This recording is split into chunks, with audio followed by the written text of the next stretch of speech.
늘어졌죠? 장관이 대답하실래요? 이리 장관님 예. 하실래요? 네. 네, 의원님 계속 하실 겁니까 이거? 아직 만들어진 건 아니고요. 아니 예산이 들어왔으니까요. 내년도 예산이 예, 반영이 그러니까. 돼서 만약에 추진 예산이 반영이 된다면 내년에 아마 저희 지금 우리 내년 예산 지금 심사하는 거예요. 그렇습니다. 예. 네. 이거 삭감하겠습니다.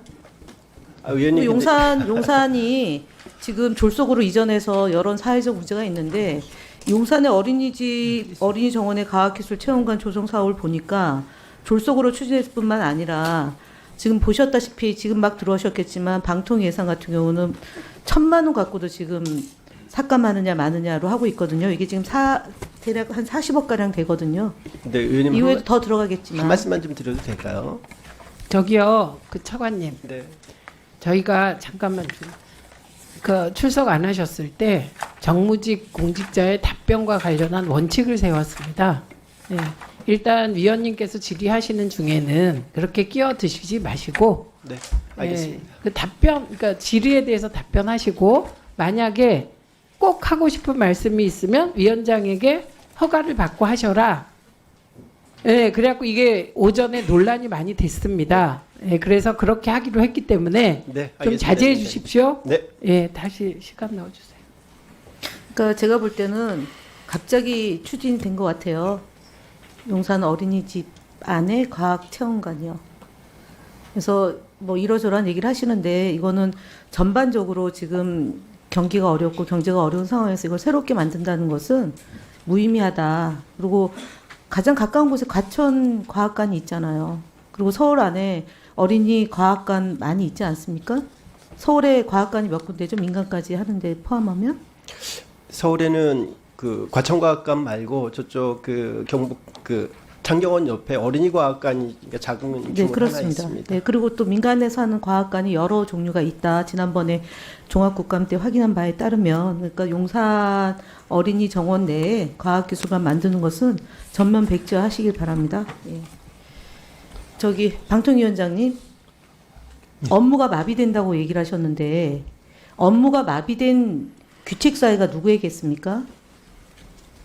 또 야당이 추천하지 않은 상임위원 때문이라는 얘기를 하고 싶겠지만 7월 31일 날 업무 보고도 하지 않고 상임위원 두 분이서 공영방송 이사, 박문진 이사를 졸속적으로 심사하면서 제동이 걸린 겁니다. 그래서 탄핵을 당한 겁니다.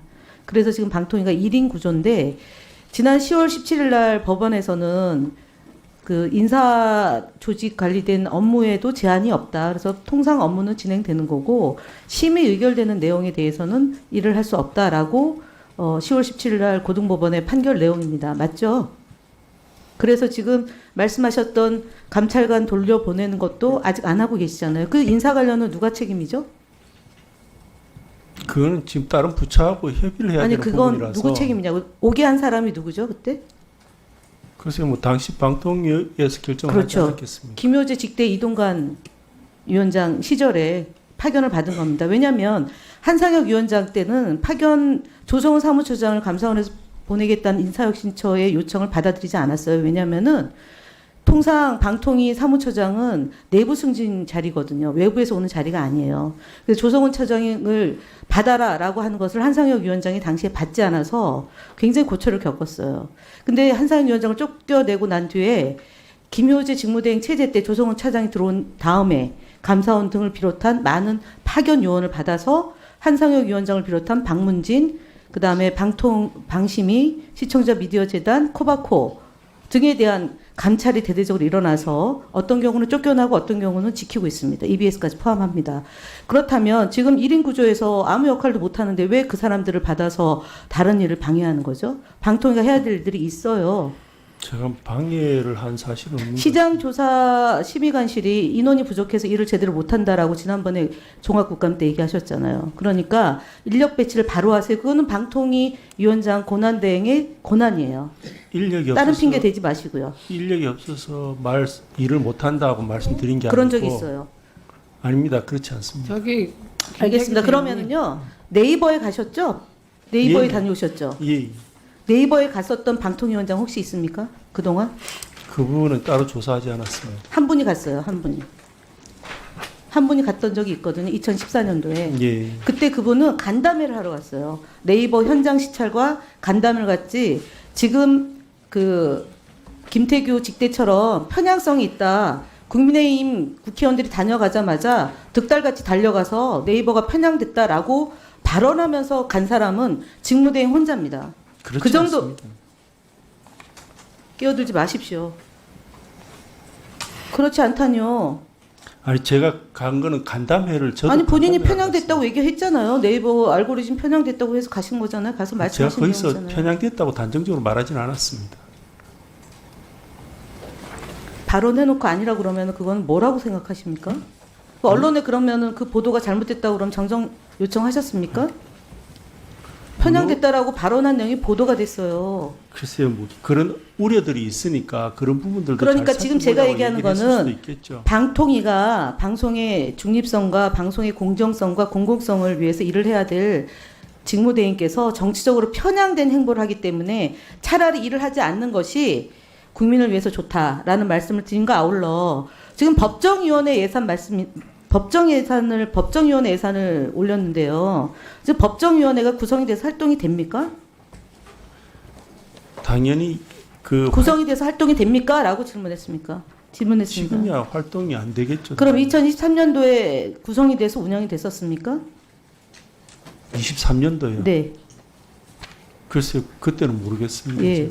그때도 제대로 안 됐고요. 예. 2024년도에도 법정위원회가 구성이 돼서 운영이 안 되고 있는데 왜 예산을 증액시켰습니까? 그러면? 그게 심의 의결 내용입니다. 위원회 심의 의결 내용입니다. 법정위원회 구성은. 예. 알고 계시죠? 근데 그게 이 상태로 계속 갈 걸 전제로 해서 예산을 편성할 수는 없지 않을까? 아니, 그러니까 왜 확장을 시키냔 말이죠. 그거는 그대로 가도 불용 예산이 생기는데 확대한 이유에 대해서 묻는 겁니다. 그래서 그 부분에 대해서 삭감시키겠다는 얘기를 하는 거고요. 지금 앞서 재판이 법치의 일환이다라고 얘기하셨는데 그렇지 않습니다. 행정청에서 행정을 잘 집행하면 불필요한 변호사비가 들어가지 않습니다. 그거는 그 이전에 5인 구조에서는 불필요한 변호사비가 들어간 적이 없어요. 2인 구조에서 무리한 법정 제재의 방망이를 두들갔기 때문에 그 다음에 1심에서 지는 거고 앞서 얘기했던 것처럼 2심, 3심에서 달라질 거라고 얘기하셨잖아요. 조금 전에. 근데 5인 구조에서 결정한 것은 뒤집어질 일은 없지만 2인 구조에서 결정한 것은 그대로 갑니다. 그러니까 뭔가 착각하고 계시는데요. 아니 그렇지 않습니다. 그럼 지금 인정 안 하십니까? 예. 인정 안 하십니까? 법원의 판단을. 그렇게 그런 분이 지금 방통위원장에 앉아 계시니까 법원의 불필요한 판결은- 예산이 지출되는 겁니다. 법원의 판결은 제가 이전에도 말씀드렸듯이 그게 강제력을 가지고 굉장히 있어요. 위험한 사고를 하고 계십니다. 1심의 판단을 존중하고 2심을 잘 준비하겠다고 해야지 1심의 판단을 존중하지 않는다고 하면서 이길 것이기 때문에 예산을 증액하겠다. 이런 것은 대한민국의 듣보잡 방송통신위원회 직무대행이다라는 것으로 말씀을 드리겠습니다. 역시 사무처장님 나오세요. 지금 세워주세요. 세워주세요. 그게 아니라 동의 안 되면 이렇게 차 하는 발언에 접도를 넣으셔야 의원님 되겠어요. 듣보잡이라는 그런 표현을 꼭 쓰셔야 되겠습니까? 아니 김태규 대행님 그 말씀 하지 마세요. 하시려면 저에게 좀 발언을 하겠다고 말씀하시기로 했잖아요. 네, 김현 의원님 계속 질의하십시오.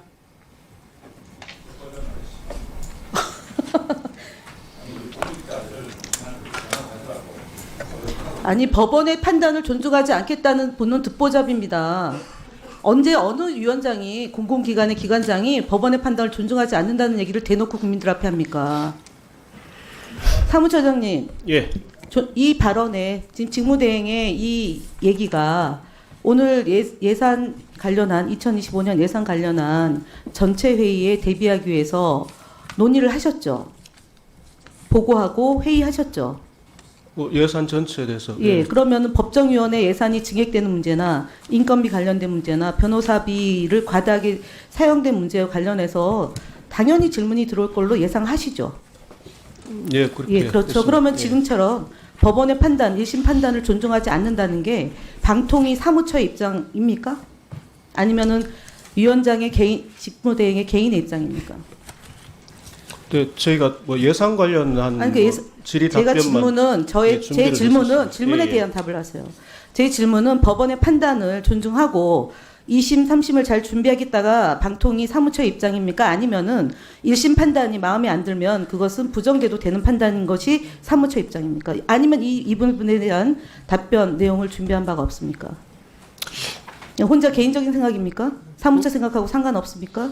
그 부분은 특별하게 뭐 논의된 바가 없다. 답변 준비한 예, 것 기조국장님 같지 뒤에 배석하고 않습니다. 계시나요? 들어가시고요. 지금 예결위가 있습니다. 예결위. 그러면 이거 이 입장 유지할 거죠? 사무처는 이 부분에 대한 입장이 없다. 뭐 변호사비 가닥에 쓰고 1심 판결에 대해서 존중하지 않는다는 위원장 직무대행의 입장을 유지하는 겁니까? 아니면은 사무처는 별다른 입장이 없는 겁니까? 근데 저희가 뭐 사무처 의견이 별도로 뭐 있고 사무처가 답변서를 쓰기 때문에 얘기하는 거잖아요. 근데 그 부분에서 특별히 뭐 이거 준비하면서는 뭐 따로 보고 드린 그러니까 것 같지는 않습니다. 예. 지금 사무처의 역할 기조관실이 3억 이상의 변호사비를 쓴 것에 대해서 입장이 없다는 얘기입니까 지금 사무처장은? 아니 입장이 여기저기 없다. 끌어들여 가지고 유류비도 쓰고 뭐 땡겨서 쓰는 이 돈이 그러면 이후에도 2025년도에도 이렇게 쓸 건데 불을 보듯 뻔한 결과가 예상되는 거 아닙니까? 2심가도 더 많은 변호사비가 들어갈 거고 3심까지 갈 건.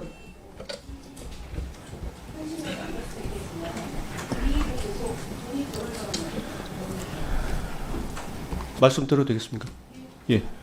근데 그게 사실은 이게 소송이 들어오고 거기에 대해서 우리가 이제 대응을 해야 되는 거는 제가 알기로는 국가소송법에 따라서 뭐 이루어지는 걸로 알고 있거든요.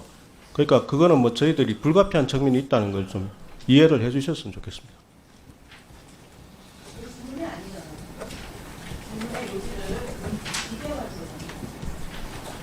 근데 직대께서도 그런 취지로 말씀하신 걸로 저는 이해를 했습니다. 근데 그렇게 뭐 이해를 하셔도 뭐 예. 뭐 그거는 개인의 의견은 아닌 것 같습니다. 예. 예, 거기 계세요. 저 10분 주세요. 저 위원장님 저 죄송합니다만 저 김현 간사님께서 말씀하신 용산 어린이 과학공원 관련해서 한 말씀만 좀 드려도 될까요? 들으시겠습니까? 안 들으시겠다고 합니다. 지금 7월 그 이진수, 김태규 2인 구조에서 박문진 이사를 선임했는데 그게 행정법원의 가처분 신청 1심, 2심 다 방통위가 졌어요. 그죠?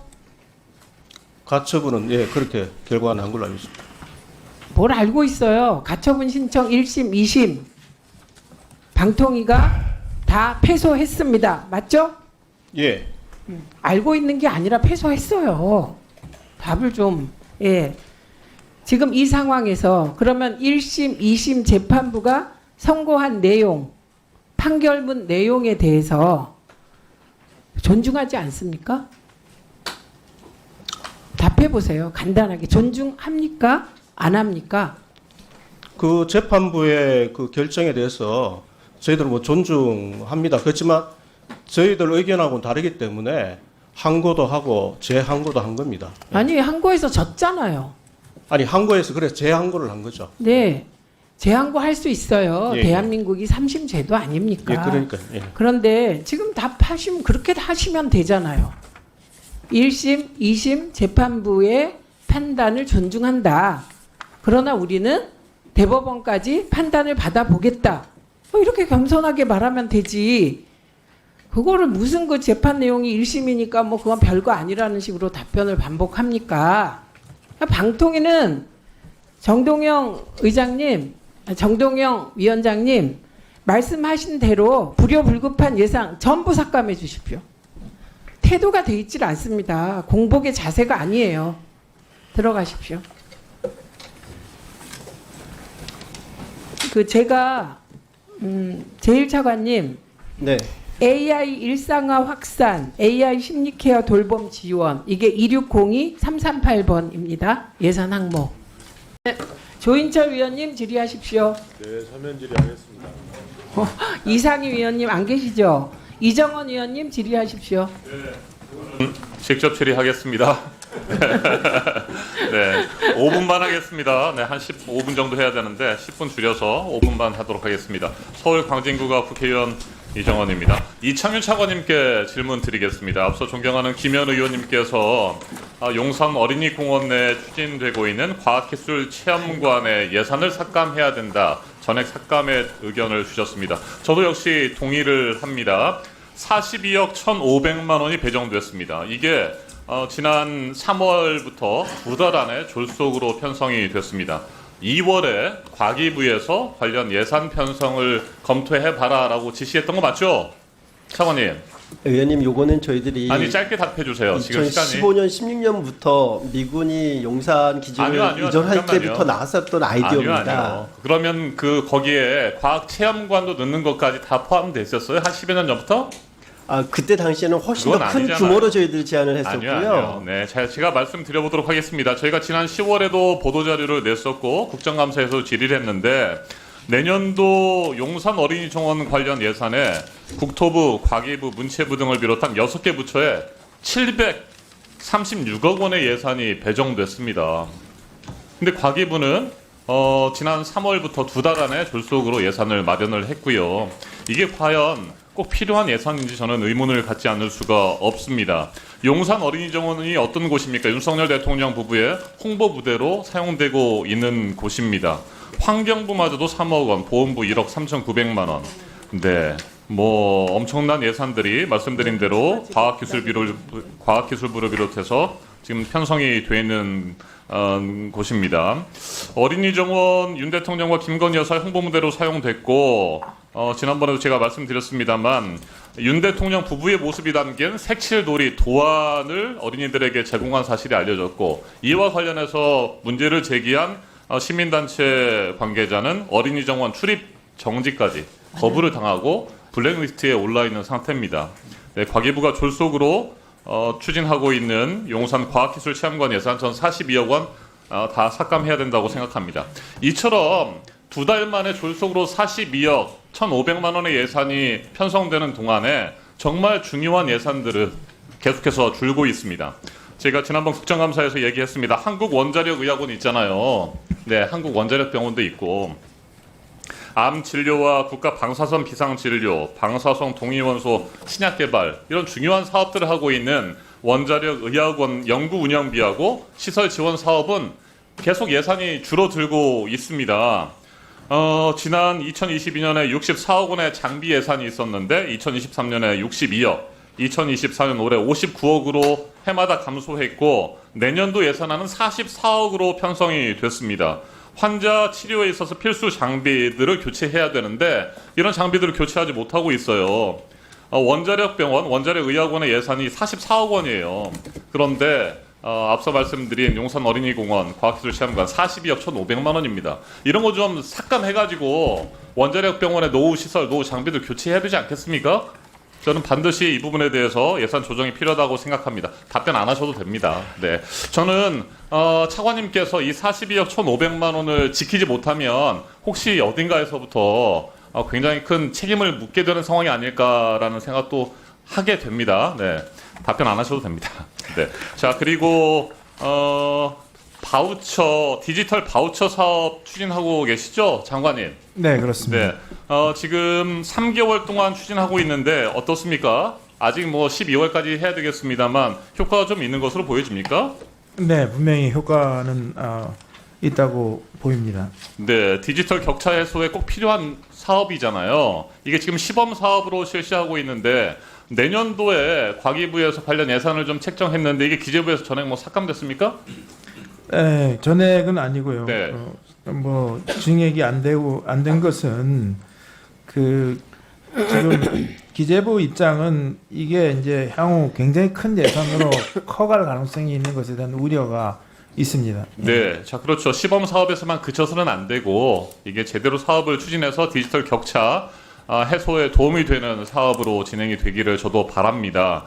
단순히 이동통신 요금을 감면해 주는 것이 아니고 ICT 복지, 디지털 복지와도 관련되어 있기 때문입니다. 이 예산을 지난번에도 제가 지적을 했었는데 현재는 통신사에만 부담을 하고 있는데 정부에서도 일부 부담을 하는 것으로 지금 진행하고 있잖아요. 네, 그렇습니다. 그런데 이게 정부나 통신사에서만 부담할 것이 아니라 플랫폼이나 AI, 빅테크 기업들도 이 관련 디지털 격차 해소를 위한 바우처 사업에 적극적으로 참여하고 비용을 분담하는 그런 사업 추진, 지난번에도 요청드렸는데 어떻게 검토가 가능하겠습니까?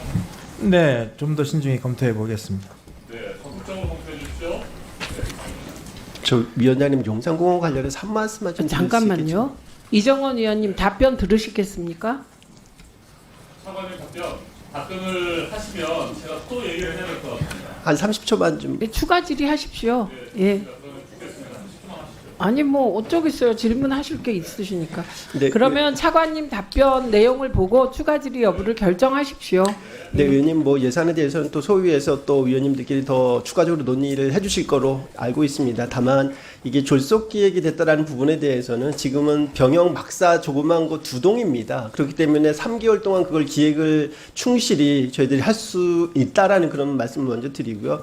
저는 지금도 생각을 합니다. 그러니까 용산 어린이 공원이 지리적인 접근성 측면에서 보면 만약에 어린이 공원에 무언가를 넣어야 된다, 콘텐츠를 넣어야 된다고 한다면 사실은 어린이 과학관보다 더 좋은 그런 시설물은 없을 거다라고 저는 지금도 생각을 합니다. 그래서 용산 어린이공원의 과학체험관 예산을 배정한 부분에 대해서 제가 그 진정성을 이해할 수 없다라고 하는 것이 대중뿐만 아니라 아까 말씀드린 것처럼 국토교통부, 문화체육관광부, 환경부, 국가보건부, 산림청 등 6개 부처에서 앞다퉈서 예산을 배정하고 밀어붙이고 있다는 겁니다. 결국에는 윤 대통령 부부의 홍보 장소로 적극 활용되고 있고 아까 말씀드렸듯이 시민단체가 문제 제기하면 출입 정지까지 시켜버리는 이런 상황에서 이런 식의 예산 편성과 사업 추진에 문제가 있다고 보여지는 것.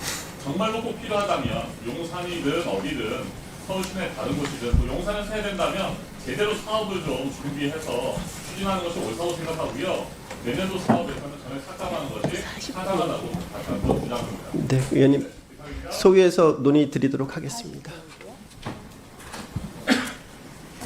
예, 한민수 위원님 질의하십시오. 네,